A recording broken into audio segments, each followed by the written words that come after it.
Let me stay in your arms, I'm addicted to your charm. You're getting to be a habit with me. El matrimonio Eolof.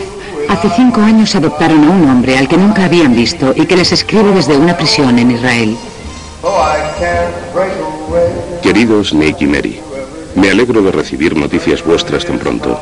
No sé cuándo será mi próxima visita de revisión de libertad condicional. Hemos pasado mucho tiempo en condiciones crueles y lamentables. Ya veremos qué hace Estados Unidos con Irak si declaran la guerra. El hombre al que adoptaron es Mordecai Vanunu, encarcelado por traición. Pasó 11 años en prisión incomunicada.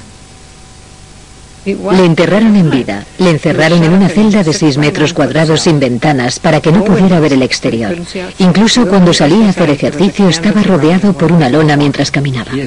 Ha pasado más tiempo incomunicado en una prisión del mundo occidental que cualquier otro ser humano.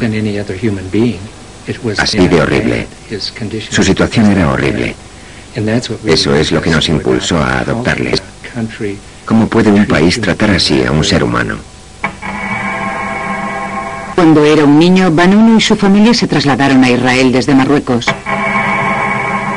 Sirvió en el ejército israelí, estudió filosofía y encontró trabajo en Dimona.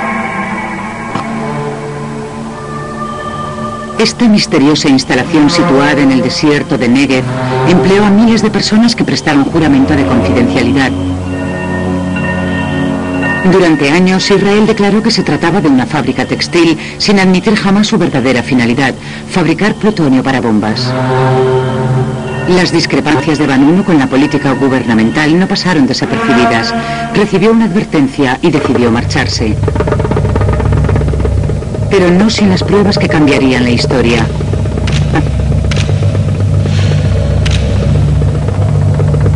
Actualmente, las suyas son las únicas fotografías que se han visto del interior de la fábrica de bombas nucleares de Israel. Han pasado 16 años desde que el periodista del Sunday Times, Peter Hauman, oyese rumores de que un confidente ofrecía pruebas de lo que el mundo llevaba mucho tiempo sospechando. Se trataba de alguien que decía haber trabajado dentro de la planta de separación del plutonio para fabricar armas atómicas, que había fotografiado la maquinaria y que disponía de mucha información sobre cómo se procesaba el material y demás. Por lo tanto, podía proporcionar pruebas irrefutables de que Israel tenía un programa nuclear muy avanzado. Hauman fue a visitar a Vanunu, que se había convertido al cristianismo y vivía en Australia.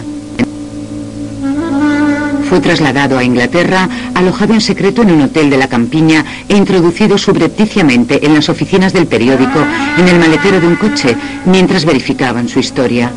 Pero agentes de la inteligencia israelí, sorprendidos en Wapping por unas cámaras de seguridad, seguían su pista, preparaban su maniobra. El Sunday Times tardó semanas en publicar su primicia. Cuando por fin lo hizo, el 5 de octubre de 1986, Vanunu había desaparecido.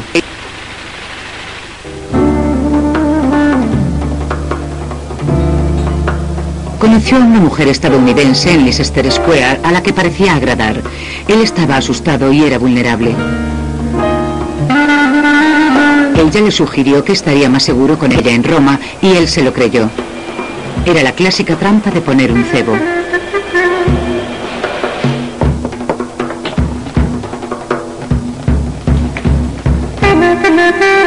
Una vez en Roma, cayó sobre él todo el peso de la ira israelí.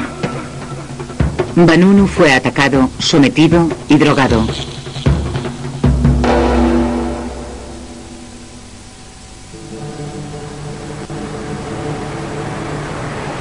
Había sido secuestrado y trasladado a Israel en barco inconsciente. Durante semanas nadie supo dónde estaba.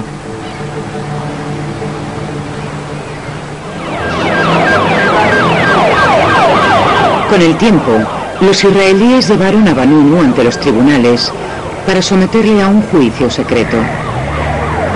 De algún modo, Vanunu consiguió un bolígrafo y resolvió el misterio para la prensa.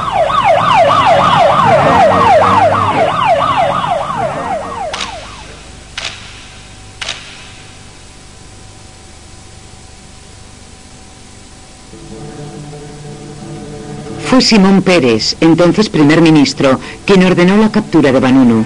Hasta la fecha, el secuestro sigue siendo un secreto oficial de Estado. Peres era el padre del programa nuclear secreto israelí, y para él Vanunu era un espía. Traicionó a este país. ¿Cómo fue su reacción? Muy negativa. ¿Qué hizo usted? Lo que pensé que debía hacerse. ¿Y qué fue eso? Someterle a juicio. ¿Secuestrarle? Señora mía, no puedo entrar en detalles. No estoy dispuesto. No veo motivos para hacerlo. El caso es que se le sometió a juicio. El juicio de Vanunu se celebró en secreto. Se le declaró culpable de traición y espionaje y fue condenado a 18 años de prisión.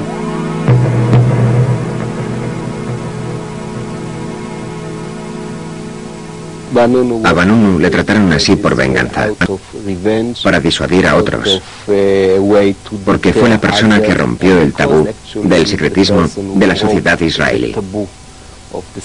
Un tabú muy fuerte e influyente en una sociedad muy cerrada, parecida a una tribu. Mordecai Vanunu empezó a cumplir su condena el 27 de marzo de 1988. Pocas lágrimas se derramaron. Para la mayoría de los israelíes era más que un traidor. Había rechazado el judaísmo, para sus padres había muerto, y el mundo se olvidó del confidente del secreto nuclear de Israel, pero la verdad había salido a relucir.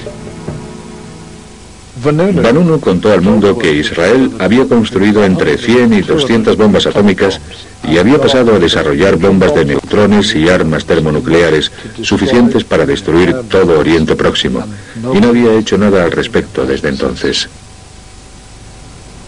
En la actualidad, expertos en armamento afirman que Israel posee el sexto arsenal nuclear más potente del mundo, que incluye armas nucleares tácticas, minas nucleares y misiles nucleares de medio alcance que pueden lanzarse desde tierra, mar o aire. Se cree que el plutonio se fabrica en Dimona y las armas nucleares se montan en Yodefat y se almacenan en Zakaria y en Eilabun. Hay 3 submarinos nucleares con base en Haifa y laboratorios de guerra química y biológica en Nesiona. Israel no comenta nunca dichos informes. Pero siguen apareciendo pruebas. En 1992, un avión de carga israelí se estrelló en Ámsterdam matando a 43 personas. Los israelíes declararon que transportaba flores y perfume. Después de 6 años y una investigación del Parlamento holandés, admitieron que transportaba dimetilmetilfosfonato, un componente fundamental en la elaboración del gas sarín.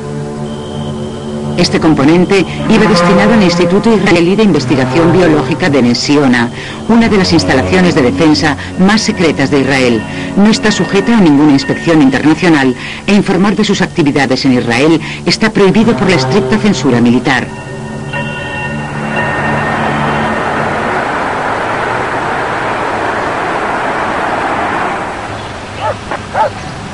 Conforme se aproximaba la guerra, aparecían señales de disconformidad entre la clase media estadounidense. Nick y Mary Eolof han participado en campañas a favor de la paz desde la guerra de Vietnam y el establecimiento de reclutamiento obligatorio. Objetor de conciencia es alguien que de forma sincera no quiere participar en ningún tipo de guerra. Hay 2 palabras importantes en esa definición: sincera y ninguno. El temor a que vuelva el reclutamiento obligatorio ha llevado a una nueva generación al salón parroquial de la iglesia local para enterarse de cómo, si les movilizan, pueden reclamar su derecho a decir no. Para los Eolof, Mordecai Vanunu es un ejemplo de objetor de conciencia. Cuando en 1997 le visitaron por primera vez, cumplía su 11º año en prisión incomunicada. Esperamos allí. Y cuando le trajeron parecía un anciano. Yo no esperaba eso. Se acercó a nosotros y sacó los dedos por entre los barrotes de la jaula, porque estaba en una jaula de acero. Nos pusimos a llorar. Nos sentimos fatal al verle así.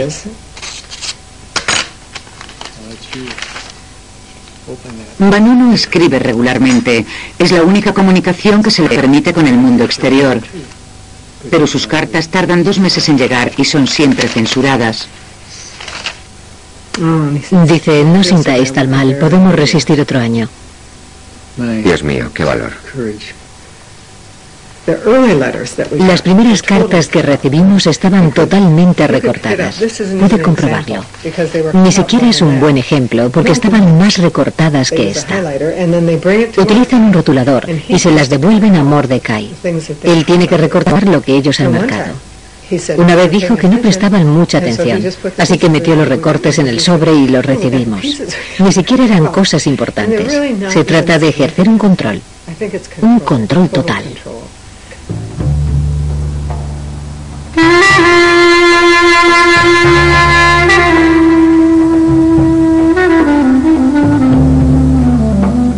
Actualmente, Jerusalén es una ciudad fantasma, sin vida. Las armas nucleares de Israel han demostrado ser inútiles en su última guerra. Los hombres bombas suicidas han ahuyentado a los turistas. Su economía se ha venido abajo. Los israelíes han aprendido a convivir con la guerra. Cada ciudadano recibe una máscara antigas, aprende a utilizarla y la tiene lista en caso de ataque.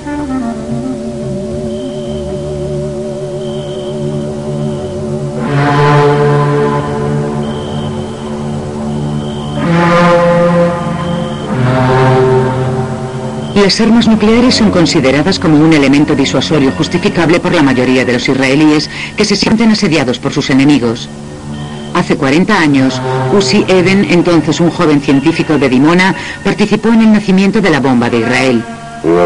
Éramos un país muy pequeño, rodeado por estados mucho más grandes y con mayor población, en unas fronteras que resultaban casi imposibles de defender.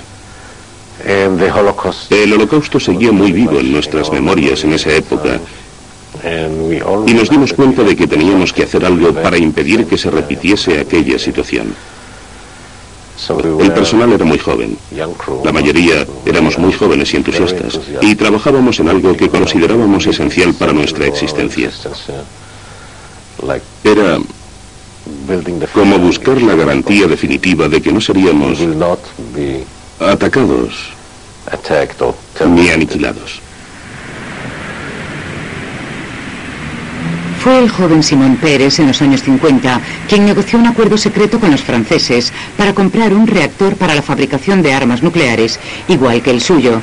Pero mientras se instalaba Dimona, llegaron a Washington informes de su servicio de inteligencia que decían que Israel estaba construyendo una bomba atómica. Pese a asegurar que Dimona era solo para fines pacíficos, el líder israelí Ben Gurión fue convocado en Washington. El presidente Kennedy temía una carrera armamentística en Oriente Próximo y exigió inspecciones. Pero cuando los inspectores entraron por fin en la planta en mayo de 1961 fueron burlados. Les mostraron una sala de control falsa situada en la planta baja. No se percataron de la existencia de las 6 plantas inferiores en las que se fabricaba el plutonio. Fue algo de lo que se enorgullecían, casi una leyenda en Dimona según Vanunu.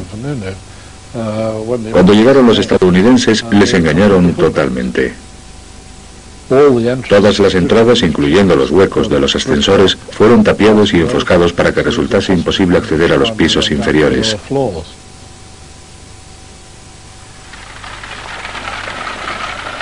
Después del asesinato de Kennedy, desapareció la presión sobre Israel.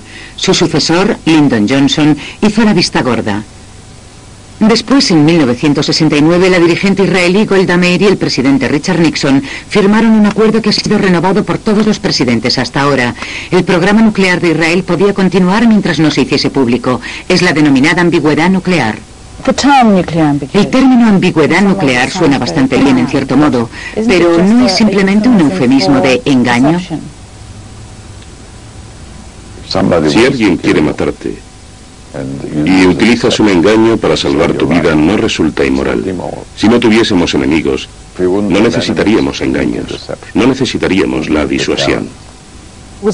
¿Fue esa la justificación para ocultar las plantas de las zonas de procesamiento de plutonio a los estadounidenses, a los inspectores, cuando llegaron? Eso lo ha dicho usted, no yo. Pero eso se ha documentado en una serie de libros. Eso no me lo pregunte a mí. Entonces, ¿no es cierto? No tengo por qué responder a su pregunta. No veo la necesidad. La ambigüedad es un lujo exclusivo de Israel. Actualmente el país es una zona libre de inspecciones, protegida de cualquier tipo de vigilancia por Estados Unidos y sus aliados. Este es el lugar que Vanunu identificó como la planta de separación, construida principalmente bajo tierra. Y esta es la cúpula plateada del reactor nuclear de Dimona. Ronen Berman es un periodista israelí especializado en seguridad y defensa. Esta fotografía fue tomada por uno de los mejores satélites comerciales que hay. Se llama Iconos y es capaz de hacer fotos con una resolución de 1 metro. Sin embargo, debido a las exigencias de Israel, el Congreso de Estados Unidos promulgó una ley que prohibía que los satélites estadounidenses vendiesen imágenes de zonas de Israel con una resolución superior a 2 metros. Con lo cual, el Iconos capta imágenes de Israel y luego cambia la resolución a 2 metros. ¿Peor? ¿Menos clara? Mucho menos clara. Y era una ley estadounidense que solo se aplicaba a Israel, no a otros países. Solo a Israel. El pasado noviembre aparecieron indicios de un relajamiento en el trato a Vanunu. Las autoridades permitieron que se hiciesen fotografías en su vista de revisión de libertad condicional. La propia libertad condicional siempre le ha sido negado. Vanunu sigue conociendo secretos, según la Fiscalía, que podrían perjudicar a Israel. Es un argumento que su abogado tendrá que rebatir. ¿Oirá el tribunal los secretos que, según ellos, conoce Vanunu? Oirán algunos de los secretos, no los verdaderos secretos. Oirán secretos sobre los secretos. ¿Y usted, como abogado suyo, los oirá también? Parte de ellos, menos que el tribunal. El tribunal oirá los secretos sobre los secretos. Yo quizá oiga secretos sobre los secretos sobre los secretos. ¿Eso es auténtico o una simple ironía? No, es auténtico. Me darán algún tipo de descripción general de los secretos. El tribunal recibirá algo más concreto. Y los secretos en sí no serán revelados a nadie, si es que existen.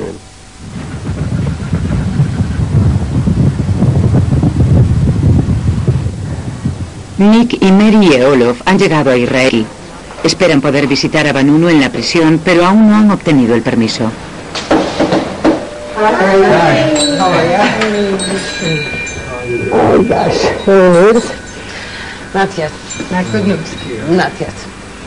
Raina Moss pertenece a un pequeño grupo de israelíes que hacen campaña a favor de la liberación de Vanunu.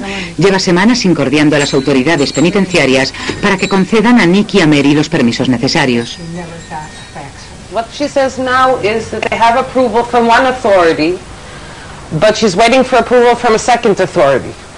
Do they clearly understand that our time limitation that we're due to be leaving on Friday? Oh, absolutely. I made that absolutely clear to them. I said that you're leaving on Friday. I said that you've already been here for a couple of days. Oh, I appreciate you making all these calls right now. Oh, it's nothing. I don't mind it. It's just, you know, I wish I had good news for you. Los reactores suelen inactivarse a los 40 años, pero el de Dimona sigue funcionando. Dimona está directamente bajo el control del primer ministro, fuera del alcance del Parlamento y del examen público. Y eso preocupa a los científicos que trabajaron antes aquí con tanto optimismo. Conforme el reactor se vuelve más viejo, aumenta la probabilidad de accidentes. Hay que tener una vigilancia externa. Y el secretismo ha creado una especie de zona extraterritorial en Israel, en la que no se aplican los procedimientos de seguridad habituales. Así que no se respetan la seguridad del trabajador, ni la protección del medio ambiente, ni los procedimientos de seguridad. Y allí hay miles de personas.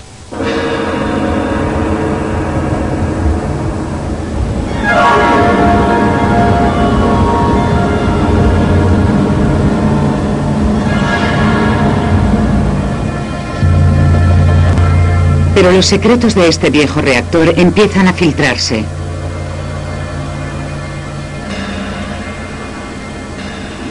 aparecido pruebas de accidentes, mentiras y engaños.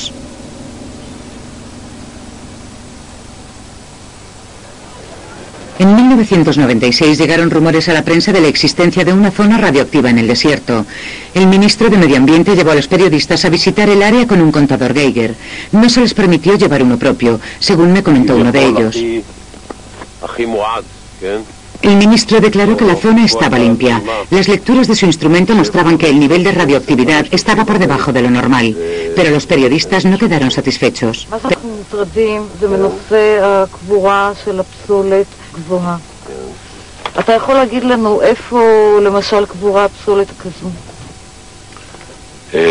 במקום טוב.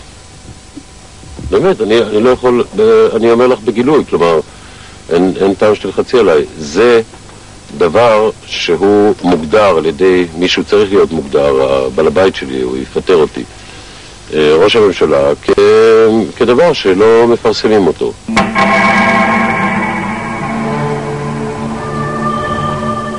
Pero el año pasado, en un atrevido documental, la televisión israelí sugirió que se trataba de una tapadera.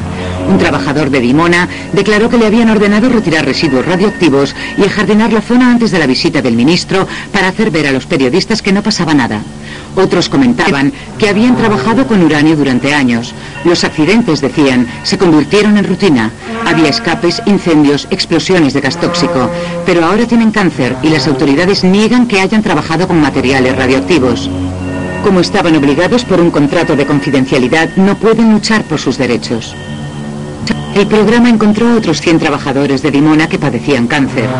Un médico y 2 abogados apoyan su historia.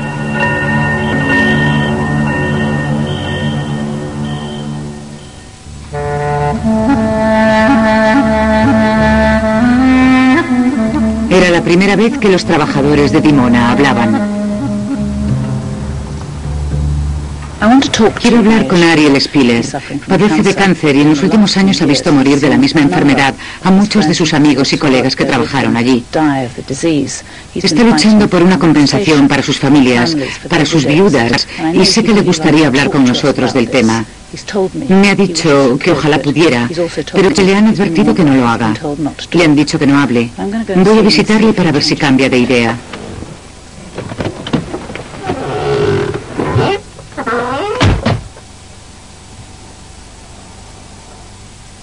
Solo quiero preguntarle por qué no puede hablar. El servicio secreto me ha silenciado. Me ha silenciado completamente. Me han ordenado que no diga ni una palabra. ¿Qué puedo hacer yo? ¿Qué puedo hacer yo?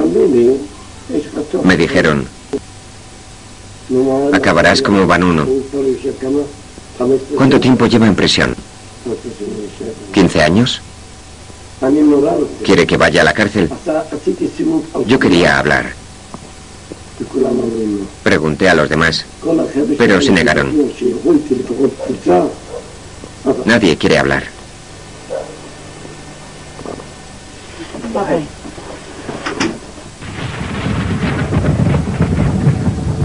Era el momento de probar con otra gente, los médicos, familiares, abogados. Hello. Hello. I just wanted to ask you whether there would be any possibility of doing an interview with you about the cancer victims and about their case. I'm really reluctant to be interviewed publicly on the media over this story overseas. It's just not appropriate. But why is it so sensitive? Come on now. Any discussion of nuclear issues is sensitive. I talked with my family. I don't want to participate on this. I don't think it's the right thing to do. Nobody is prepared to talk about it.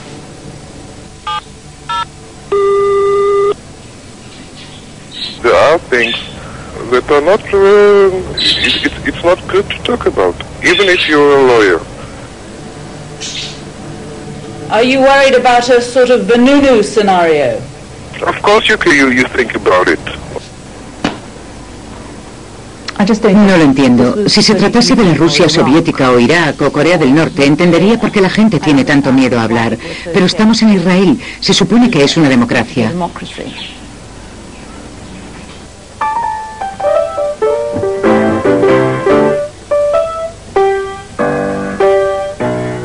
Actualmente en Israel un poder invisible impone el código de silencio a través del miedo. Procede de un hombre cuya propia identidad había sido también un secreto hasta hace 2 años. Yehiel Jorez. Jorez es la figura oficial más inteligente y brillante en cuanto a la adquisición de poder. Cogió un pequeño departamento y lo convirtió en la 4ª agencia de inteligencia en Israel, fuera de la ley, sin investigaciones ni seguimiento por parte del Parlamento israelí. En ese sentido, es un grave peligro para la democracia israelí. Durante 16 años, Jorez ha sido el guardián sin rostro de los secretos israelíes. Su foto a cara descubierta no había sido jamás publicada, hasta ahora. Es Jorez, desde su despacho en el Ministerio de Defensa, quien obstaculiza la libertad condicional de Vanunu.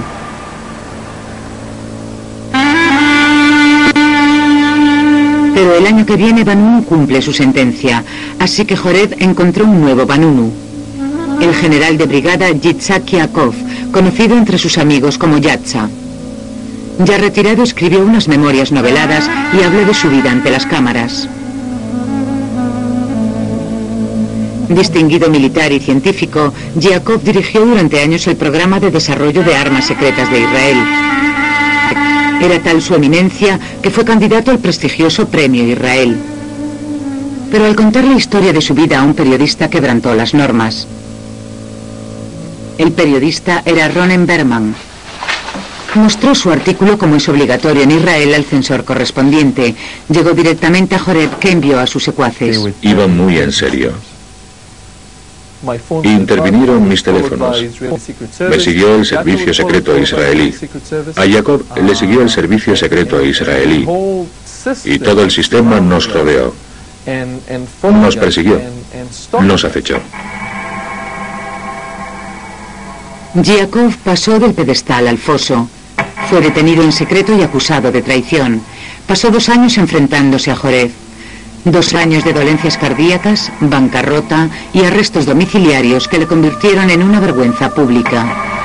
Evitó la prisión, pero el tribunal le declaró culpable de traicionar los secretos de Israel.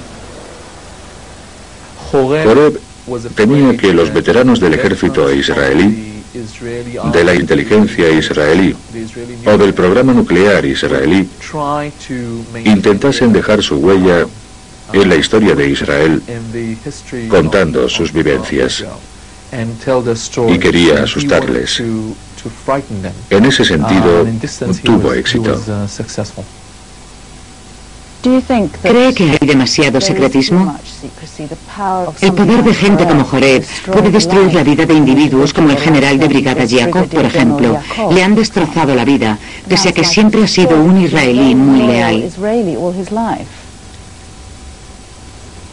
Son cosas que por desgracia pasan en la vida. Hay falsas acusaciones y gente inocente lo paga muy caro. No sé cómo se puede evitar. El Parlamento de Israel nunca había debatido sobre Dimona o las armas nucleares hasta que hace 3 años un parlamentario introdujo por primera vez esos temas en el orden del día. Issam Makul, un árabe israelí, rompió el tabú ante la indignación de sus colegas.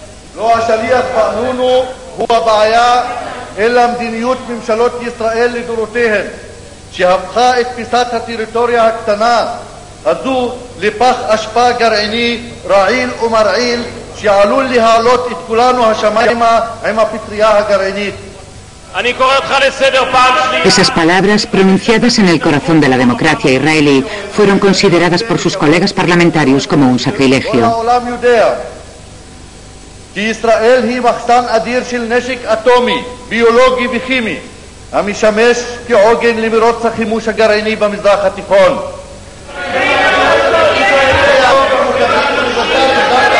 No le permitieron terminar el discurso, pero dejó clara su postura.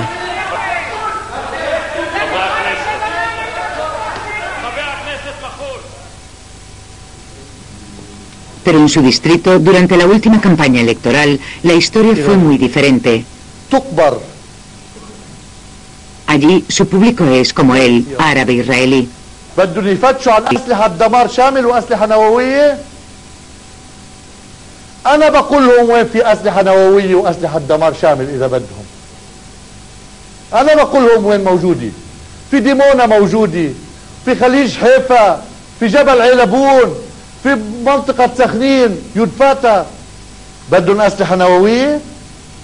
بدهم أسلحة دمار شامل؟ يجوا يفتشوا، يبعثوا مفتشين، أنا باخذهم من إيدهم. Hay protestas cada vez más generalizadas sobre un doble rasero. El mundo tiene que comprobar las instalaciones nucleares de Irak, pero no las de Israel. ¿Cómo puede compararlo? Irak es una dictadura. Saddam Hussein es un asesino. Ha gaseado a miles de kurdos. ¿Cómo puede establecer esa comparación? ¿Solo porque se considere un Estado? No es un Estado, es una mafia. No es un líder, es un asesino. Eso no puede decirse de nosotros. Pero hay quien lo dice, incluso en Israel. El actual primer ministro, Ariel Sharon, dirigió la invasión del Líbano en 1982. Murieron miles de civiles inocentes. Los peores excesos se cometieron en los campos de refugiados de Shabra y Chatila.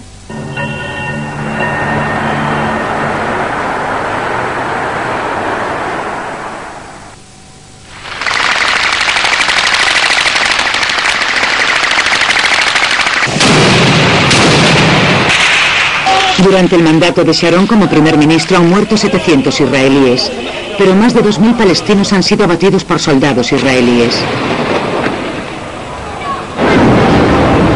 El ejército israelí ha utilizado nuevas armas sin identificar. En febrero de 2001 se utilizó un nuevo tipo de gas en Gaza. 180 pacientes fueron ingresados en hospitales con convulsiones severas. هم الإسرائيليين بيقولوا هذا مسيل دموع مش مسيل دموع هذا غاز عمرنا شفناه احنا بدنا علاج لهالغاز هذا عشان الناس تاخذ مش تاخذ اي علاج لازم ولا مش لازم. Preguntamos, ¿qué clase de gas es? Pero nadie nos informó del tipo de gas para poder suministrar un antídoto. Tampoco sabemos cómo descubrirlo, cómo averiguarlo. Estamos en zona ocupada. Estamos rodeados. Nos resulta imposible enviar muestras a un laboratorio internacional para que lo analice. Israel está fuera del Tratado de Armas Químicas y Biológicas y sigue negándose a decir de qué tipo era el nuevo gas.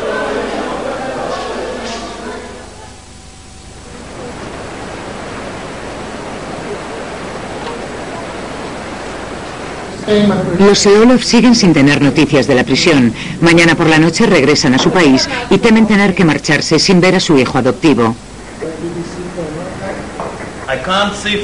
Hoy comen con un pequeño grupo de activistas que durante 16 años han luchado en vano por la excarcelación de Vanunu. Presionan a los iraquíes por las armas nucleares. ¿Qué pasa con las de Israel? Imagine por un momento que Mordecai Vanunu no fuese israelí, que todo eso le hubiese ocurrido a un técnico coreano, iraní o pakistaní. Habría conseguido el Premio Nobel de la Paz. Habría sido el segundo Sájarov. En vez de eso, se ha convertido en una persona sin derechos en Occidente. Eso da idea de a qué nos enfrentamos. Nos enfrentamos al estado más privilegiado de la Tierra. El argumento israelí es que todo el mundo está contra nosotros. Pero ocurre todo lo contrario. Nosotros iniciamos la carrera nuclear en Oriente Próximo. De eso no cabe duda. Y no hay ningún estado importante del hemisferio occidental que se lo tome en serio. Podemos hablar todo lo que queramos. Podemos sentarnos aquí esta mañana a discutir la política nuclear de Israel. Podemos debatir sobre lo que sea. El problema es la gente que trabaja en esas zonas con armas de destrucción masiva, en la misma Dimona y otras instalaciones de investigación. Vanunu es una advertencia para ellos. Esto es lo que te pasará si hablas. Te convertirás en un Vanunu. Esa es la advertencia. Pasarás 10 años en prisión incomunicada. Te apartarán de tu familia. Te apartarán de todos los que te conozcan. Serás un prisionero sin número y sin nombre. Eso es lo que te pasará si hablas. Una llamada desde la prisión.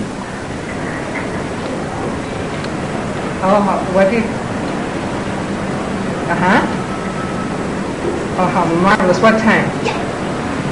Well, if we come at 11, can we have an hour and a half? Okay, thank you so much. Okay, bye-bye. En su último día, los Seolov consiguen permiso para su visita. Después de hora y media, salen con un mensaje. Es fabuloso. Estamos tan emocionados que no sabemos qué decir. Bueno, habla tú. Ha sido una experiencia maravillosa. Es la primera vez que le vemos tan animado y ansioso por hablar de lo que pasa en su vida y de lo que espera hacer después. Ya ve cerca su liberación. Es muy fuerte. Sus últimas palabras han sido: diles que estoy fuerte y deseando salir de aquí, salir de Israel y empezar una vida nueva. Se le veía entusiasmado. Ha dicho que su mensaje para el mundo es que ha olvidado los 16 últimos años y que solo mira al futuro, que cree en un futuro sin violencia. ¿Ha dicho si volvería a hacerlo? Así es. Ha dicho que por supuesto que volvería a hacerlo.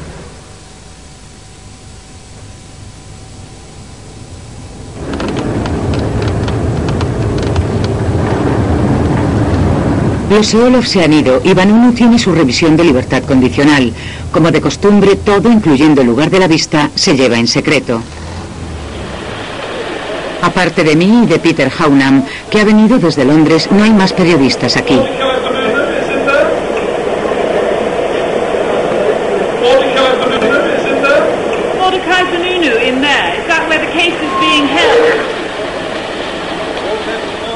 Es el prisionero más conflictivo de este país. Allá donde va tapan las ventanas de su furgón si pueden.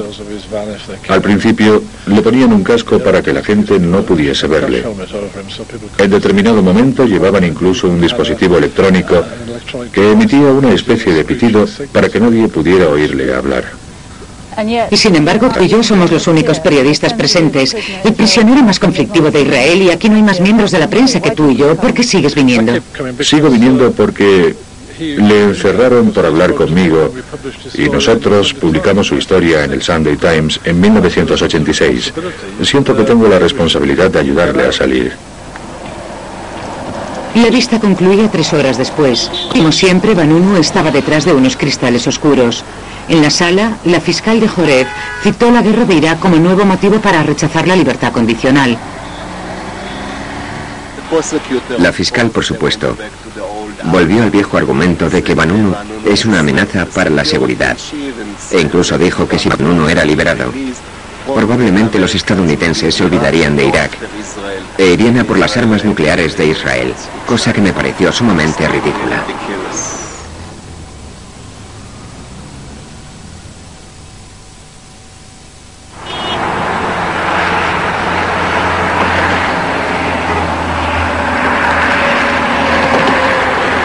Minnesota, el Puente de la Paz y un ritual semanal. Todos los miércoles cientos de manifestantes protestan contra la guerra. Ahí está Mary. Por supuesto, Nick también. Cada semana aumenta el número de congregados. Hay una nueva generación de pacifistas que eran solo niños cuando se destapó el asunto de las armas nucleares de Israel. ¿Alguno ha oído hablar de Mordecai Vanunu? No. ¿No sabéis quién es? No. Y si os digo que es alguien que sacó a la luz armas de destrucción masiva israelíes, cuya existencia no conocía nadie, ¿qué diríais?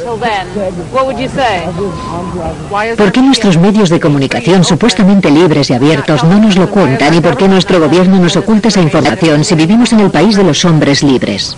Creo que si nuestra administración fuese coherente o tuviese un poco de integridad, le considerarían un héroe. We're going to work with the members of the Security Council in the days ahead to make it clear to Saddam that the demands of the world and the United Nations will be enforced. En Washington, que entrega a Israel más de 3.000 millones de euros al año, solo se habla de Irak. Llevamos semanas intentando concertar una entrevista sobre las armas israelíes de destrucción masiva, pero nadie de la administración Bush quiere hablar de Israel. Así que hemos pedido una entrevista sobre el equilibrio de poder militar en Oriente Próximo. A ello han accedido. Esta mañana nos han dicho por fin que nos conceden una entrevista con un experto en asuntos israelíes. Es subsecretario de Defensa y se llama Douglas Feith. El Pentágono ha exigido que le enviemos previamente una lista de preguntas. Anotamos equilibrio de poder, ambigüedad nuclear de Israel, acusaciones de doble rasero y Mordecai Vanunu. The gravest danger facing America and the world is outlaw regimes that seek and possess nuclear, chemical, and biological weapons.